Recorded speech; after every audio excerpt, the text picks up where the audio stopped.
To me, I think that the story of special effects in Hollywood really revolves around these three films, and that's The Abyss, T2, and then Jurassic Park.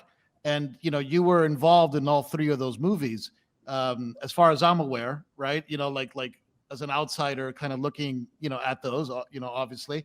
Um, what was that shift in terms of getting those dinosaurs to look that damn good that long ago? And was that technology that you guys had basically like created in terms of rendering programs and animation programs and being able to like do that? Just like I've always wanted to ask you a little bit about just a little color about those three films and how it evolved into Jurassic Park. Well, you got to have the opportunity. And if you don't have the opportunity to make those movies, they won't get made. And, between Cameron and Spielberg, it was there. And then 10 years later, George came along and did Phantom Menace, which just, there had been nothing like that with 3,000 or 2,000 shots and armies fighting each other, all synthetic. Then Lord of the Rings comes out and Peter's doing it and everybody's doing it. And now it's just expected. But back then there was no expectation for it. And again, it's having directors that want to see something they haven't seen. And I think having someone like me, who from the being a kid wants to see something better than I saw last week in the theater, always looking for a better way to do it. And what does better mean? It's really not, it's not the process, it's the end image to the audience. So I was always looking for that. And then I would get challenged enough to be willing to take the risk to do The Abyss, or to take the risk to do T2. And T2 to me was always the breakthrough film. Mm-hmm. Anybody who knows much about it, suddenly, you have the T-1000 character in there, right? But there's no matte lines around the character at all. And it looks like it's right in that set. The reflections match what's behind him, and that's all because the technology we had allowed us to do it. And we took advantage of all that stuff and pushed and pushed. I took a year off right before that and read, this 1,600 page book on computer graphics, which I knew nothing about. I'm not a mathematician, but I became familiar with it and confident enough to know that I knew, and working at ILM were a few people that did know about it.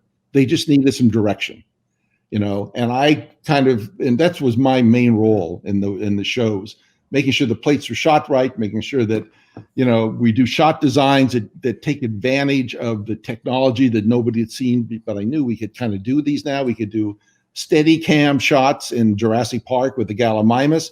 Who'd ever heard of that? But I knew we could do it.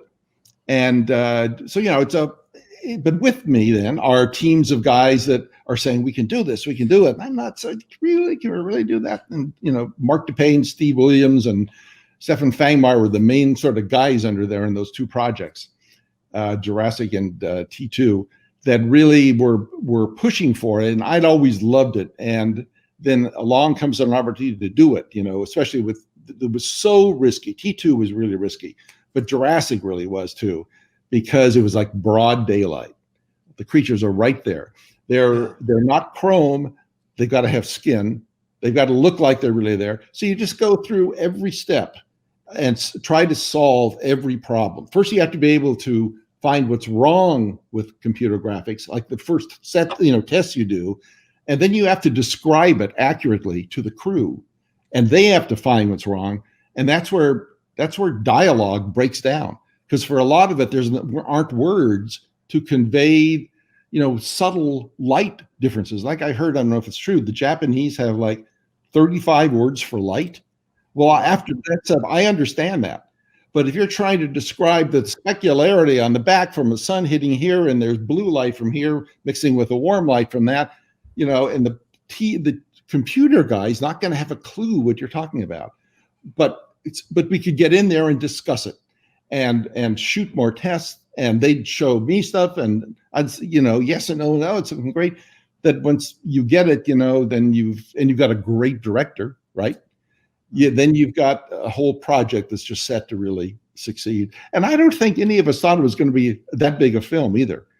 And Jurassic or T2? Yeah, Jurassic. I thought T2 to me was the breakthrough, but I knew it was so weird, that a lot of people are going to be saying, But Jurassic is like, we've seen King Kong, and this is, well, it's better than King Kong and all that. I mean technical. But again, we're looking at it, or at least me, I'm looking at it, and I've been thinking about this already for 50 years, right? So I'm looking at it a little bit, not 50, I wasn't that old. Looking at it, and every day you get more used to it and more used to it and more used to it. And you're making the shots better, and the T-Rex, steps over the Jeep, and, Steven says, add a splash, or his footsteps down in the puddle. So, okay, that's easy to do, but it adds another 5% of success to the shot.